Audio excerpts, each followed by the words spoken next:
Justin, it happened versus Iowa State with the Big 12 championship on the line.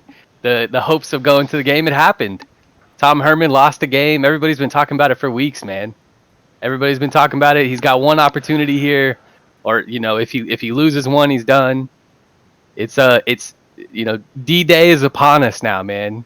I mean, what do you I don't know, what are you thinking right now? Like it's just Oh, I think it's sad to say, but I think it's true.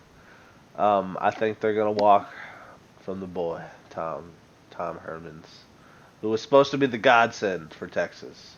yeah, He was talked about being the guy, yeah, which every coach is, obviously, but sure, sure. talked about being the guy.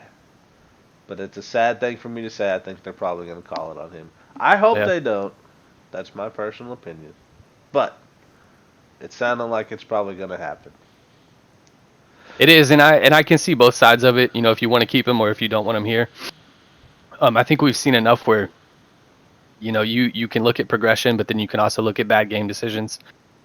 Um, Tom Herman was brought here to, Texas is his dream school, his alma mater. He was this offensive genius, offensive guru. And right now in year 4 of Tom Herman, we're being carried by our defense. Yeah. And our offense is struggling. Our quarterback has not progressed. Tom Herman at one point was considered a quarterback whisperer, if you will. Progressed multiple quarterbacks at Ohio State. That Should have whispered to his quarterback not to take a sack. not today, man. No, too soon, Justin. It's too soon. That 4 or 5 yards was the difference in us missing that field goal at the end.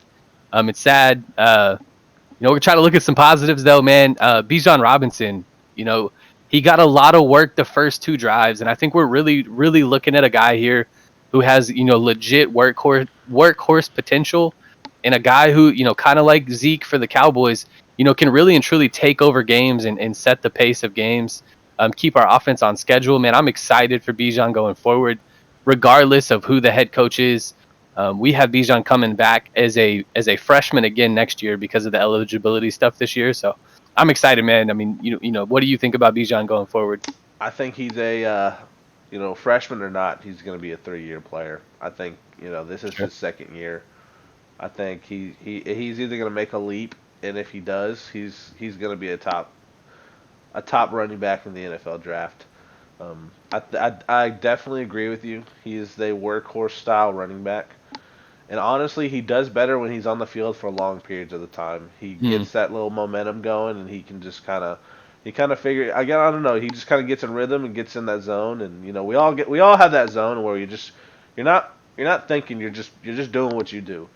Hmm. And I think the longer he's on the field, the better he plays. So long term for the next 2 years, I think personally, Bijan Robinson is going to be the guy, and I believe Texas finally has a running back, which I Yeah, love. finally, finally. It's been a long time. Do you feel like he's more of a obviously it's kind of a terrible comparison with Derrick Henry, but Yeah. do you feel like he's more of a grind it away, cut the tree down type of back, or does he have? I know we haven't seen him a whole lot. Do you think he's a bit of a home run hitter? I mean, I know he's got some wiggle to him. We saw the spin move, the stiff arm down the sideline. But I could see how he is more of like a, give him that 5 or 6 every carry, and he's going to win you the game. Even it's like 6'4" and 250 pounds of Derrick Henry. Derrick Henry can still kind of break away from people. He's still Well, that's got that true. little speed. That's the Yeah, only that's the only thing I kind of. But as of right now, he's got 2 years. yeah, He's got to figure out a way to get that. I mean, he's got some burst. We know that he can sure. accelerate, but he's got to figure out that open field speed and just burn people. I think that's something he can work on. And that may be as simple as a conditioning thing, a Yeah, it game, a could be. game speed conditioning, It could be. and Yeah. he just needs more work. He just needs more carries, He and re- that conditioning will be there. yeah, he really does. I think with a little bit of work, he can be that home run hitter. He can be that. Honestly, it kind of reminds me of kind of like a touch of Dalvin Cook. Like Okay. I wouldn't say he's as good as Dalvin Cook, but like just a touch. Dalvin Cook isn't like your gigantic home run hitter kind of guy all the time, He's kind of like grind it out, grind it out, grind it out, and then all of a sudden he'll hit you with a big play, 15, 20 yards, and then he'll Right. continue to grind it out. And that's kind of the Bijan Robinson I see a lot. We've seen a lot personally, but I think Bijan can definitely work on that home run hitter Sure. style. Sure. He can definitely work on getting that open field speed and running a little bit better, running Yeah. straight a little bit better. And just as a reminder, he was a highly recruited running back. He was kind of considered, Saquon Barkley 2.0. Yeah, You look at his body type, you look at how his frame and all that. He's very, muscular is an understatement. right. I mean, the dude is built, especially at the young age that he is. And so I think the sky's the limit. I just hope that, we can finally for once have a really high recruit, somebody who looks like they have some promise, and really get the most out of them. So I am excited for Bijan Robinson going forward. Like I said, regardless of who the head coach is, offense coordinator doesn't matter. Feed him. Number 5 can take you a long way going forward. And then I do want to talk about Urban Meyer real quick. It sounds like, again, we talk about the Tom Herman thing. Right. Monday, Tuesday morning. It's not really a question of if Tom Herman won't be here. It's a question of when. Um, there's a little bit of talk about with Texas no longer being in the Big 12 championship hunt, that Kansas may not be interested at all in playing the game that was rescheduled for, I think, like December 12th is what it is. Right. So there's potential that K-State this weekend is the last regular season game for the Longhorns, and then that would be potentially Tom Herman's last game as the Longhorns head coach. Urban Meyer is a guy who very different from Tom Herman as far as coming into Texas. If he was the head coach, Urban Meyer is a very, very proven commodity. He has built legit, NFL farm teams, at Florida and Ohio State, won national championships at both, Heisman contenders. I mean, Urban Meyer has a formula that works. Tom Herman was unproven coming in. We thought we were getting a young guy who had a lot of promise. Urban Meyer has done it before and done it multiple times. There's not very many people who can say that. Yeah. You look at a guy like Alabama, Nick Saban. Nick Saban really has only built Alabama. He failed at some of the other places. He built the one machine, made it run well, and hasn't left to go build another one. Yeah, he just keeps adding oil. Yeah, Keeps keep adding oil, and That's all he's doing. they're running too. They ain't slowing down for nothing. That's a So Urban Ferrari. Meyer That's a Ferrari, and nobody's stopping it. as a supercar and a half. Yeah, for real. Yeah. Alabama doesn't even need to refill at the gas station. They just keep Nope. going. Nope. Other team anyway. Urban Meyer has done it twice. Built legit contender programs. If he came to the University of Texas, he would have all the resources available to him. Recruiting, money to go hire whatever coach he wanted. I mean, the sky would be the limit for Urban Meyer here. And then what I heard this morning is if Urban Meyer isn't the head coach next year, it'll be because he turned down some incredible offer to be the head coach. For whatever his health reasons or family reasons, whatever the reason that he decided to not become the head coach, people are pursuing him heavily. And there is a collection, a group that are full on Urban Meyer send. So I like that. I would love to have Urban Meyer here. What do you think about a proven guy coming in and having all everything he could ever want here at the University of Texas? If Urban Meyer is still the person who he is, Bijan Robinson is going to be a ridiculous monster. There you go. There So, you go, dude. like you said, he's produced NFL caliber talent. He can turn a lot of these players into NFL caliber talent. We've talked about it for years. This is our first year doing YouTube, but we've talked about it for years. Texas has had one of the best wide receiver cores we've ever seen for the past Yeah. 2 to 3 years. Deep, talented, athletic, Deep, tall. massive, fast, strong, athletic receivers that just can't seem to develop. Colin Johnson's kind of been one of my favorite ones. He's in the NFL now. He just had his first touchdown in the NFL. He's had a couple, but yeah, he's looking like a guy who they're going to keep around for a while, and he's going to be productive. I would keep him around too at 6'6", 6'7", and I would definitely do that.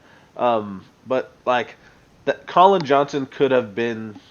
A lot of people compared him Should have to. been dominant at Should have been the college level. Megatron style Right. of receiver, and they Right. talked about it for years when he was there, and he just never seemed to get any better. Yep. Which was unfortunate to see. So I would love to see a coach that can come in and develop a lot of these players. I would love a quarterback to develop here. Yeah. If everything's stated, that's kind of a question I want to bring to you is what is Texas looking at quarterback situation wise going to the future? Because this is most likely Sam's last year. Yeah, Is for sure. Sam's last year. For sure. So, I mean, what I don't really know much about the quarterback situation in Texas, other than you guys have a lot of young guys behind Sam. What do you have any opinion right now at that quarterback situation? Yeah, no, I haven't seen enough of anybody to really know what they're about. Casey Thompson is the only guy that we've seen, and we've seen him in mop up duty and blowout wins. Right. He's never had an opportunity to, hey, Sam went down in crunch time, go save us or whatever. Casey Thompson's the only guy we've seen. We did actually, now that I'm saying that, we did get a glimpse of Hudson Card in the first game this season. As a pocket passer, he looked to be a guy that had some mobility to him. They ran some of those RPOs, kind of got him on the outside. Um, Young freshman quarterback, that was his first game of the season. I'm sure he's progressed a lot even since then, and will keep progressing going forward. There is a 5-star quarterback that just committed to Ohio State. He is considered one of the greatest quarterback prospects to come around in a while. His name is Quinn Ewers. I don't know if I'm saying his last name right. Texas is his dream school. He's gone on record saying that he's grown up a Longhorn fan. He was committed to the Longhorns till about a month ago. Decided to decommit when some things went south this season. Decided to go ahead and commit to Ohio State, but he's still young. I think he's sophomore, junior in high school right now. I mean, he's a young kid. If Urban Meyer gets here to the University of Texas, that would bring a lot of hype back, and really establish some of the recruiting. I'm pretty sure he could swing a quarterback from the program that he built Sure. at Ohio State. So, um, I think the quarterback room is bright. Yeah. And kind of in defense and credit to Tom Herman. When Tom Herman got here, there was only 2 quarterbacks on the roster, and he's done a good job, kind of stacking the cupboard there. And there's multiple bodies, multiple capable athletes, and guys that have now kind of been around for a little bit, redshirt years, whatever you want to call them. Right. Guys that aren't going to be true freshmen that are going to have to be thrown into action, like Sam Ellinger was. Yeah. So our So quarterback you're room is. telling me, as a non-Texas fan, Go ahead. we got a quarterback battle. Absolutely have a quarterback battle because I don't know one way or the other who's the best. Yeah. So it will absolutely be a battle for next year for sure. Sounds like I know what I'm watching in spring football. That's what I'm watching for. It's what everybody be watching. All eyes on a new quarterback Yeah, for sure. definitely. For sure. We already know Bijan's a stud, so we don't need to worry about that. Yeah. But it's gonna be interesting, man. All these talented wide receivers, they gotta have somebody throwing the ball. I hope so. So Somebody that can lead a receiver would be great. yeah, just throw accurately in general. And then really the last thing, man, to talk about on Longhorns, kind of get your thoughts on this. Sam Cosmi, considered a first-round draft pick right now, has opted out for the rest of the season. And Caden Stearns, our safety, has kind of followed suit there. Caden Stearns is a guy who's not really considered a high draft pick or anything. Was a really good freshman, and then just kind of with all the injuries and everything, it seemed like he's degressed. Yeah. I'm worried that more guys will opt out kind of as the week progresses here. We're sitting here Tuesday morning. There may be a couple more guys who take their name out of the season. Yeah. I expect a couple more like 3-year players probably to do that. For the record, I think it's very smart to, save the draft capital. Especially Sam Cosmi, he's got Right. nothing. At this point, he's played just about what's close enough to a full college season as best you're going to Sure. get with COVID going on. Sure. So you got to just save what you got, save your body, save your health, and just move on. Especially if there's already coaching rumors. There's already rumors Right. that Herman's gone. Why would you continue to play for more or less a dead man walking? You know, Sure. Sure. there's really no point in putting your body on the line. We both know as former football players, like you can put your body on the line all the time, but sometimes it's just not worth it. You know, most as players, it's a great thing because when we played football, it was hey, tough it out, call it good. But nowadays, it's take care of your body, take care of Right. yourself, take Right. care of your future. Players are very self-conscious, and it's definitely the smart decision for a lot of these players, especially if you do think you're going in the draft. Whether you're going in the seventh round or not, save what you got, man. Yeah. Because you're still gonna have to run that 40, which can you're still gonna have Yeah. to do bench press, which is can you're still gonna have to run that vert. You're still gonna have to run the gauntlet. I mean, so Yeah. you can still get that. You know, you can go from a seventh to a sixth or a fifth, and hey, money's money in the draft. So you gotta take Sure. what you can get. Sure. I think one of the impressive things about Sam Cosmi, and I can kind of say this now that that his season is done. He's decided to call it and hang it up for his career here at Texas. I don't think I've heard Sam Cosmi's name once this season during a game. Same, actually. Flags, sacks, anything bad. This guy missed that block, whatever. I don't think I've heard Sam Cosmi's name mentioned once during the season. And I don't know that there is more of an impressive thing for a lineman than that. Yeah. Um, honestly, I don't know. I haven't seen. I've never like physically watched Sam Cosmi every play. I've always just been watching Sam kind of run around. But Yeah, oh yeah, he does a lot of that. Yeah, does a lot of that. so I mean, yeah, it's definitely interesting to say. You're very correct. Most of the Texas games that I've watched haven't really seen his name called for flags or anything. Yeah, The guy anything. seems very intelligent, which is one of the most important, if not the most important aspect of being an offensive lineman, is you have to be smart. So I would love to see a little like what do you call that Bucky breakdown or something with him. Like it'd be great to Yeah, see one of those yeah. with him. We'll get into it. You kind of talked about doing some stuff for the Cowboys draft. We'll Yeah. get into it, making some player profiles for the Longhorns, and We, your thoughts and everything. So you'll see plenty of them. Don't worry. yeah. All right, everybody, that's it for us today. Obviously, we hope the Longhorns, play well for the rest of the season, however much they have left. There is still a bowl game out there, so don't know exactly what's going to go on with Tom Herman. Excited if Urban Meyer is the guy. Excited for the future going forward. Like I said, that is it for us today. Appreciate y'all checking out the channel, checking out the video. Y'all wouldn't mind, throw us a like, throw us a subscribe. The off season's rolling around. We're going to be busy. We're talking Cowboys. We're talking uh, Longhorns. We're talking NFL draft. We're doing all of it. So off season is going to be a lot of fun for us. Y'all stick around and enjoy the show. So Appreciate it, peace. guys.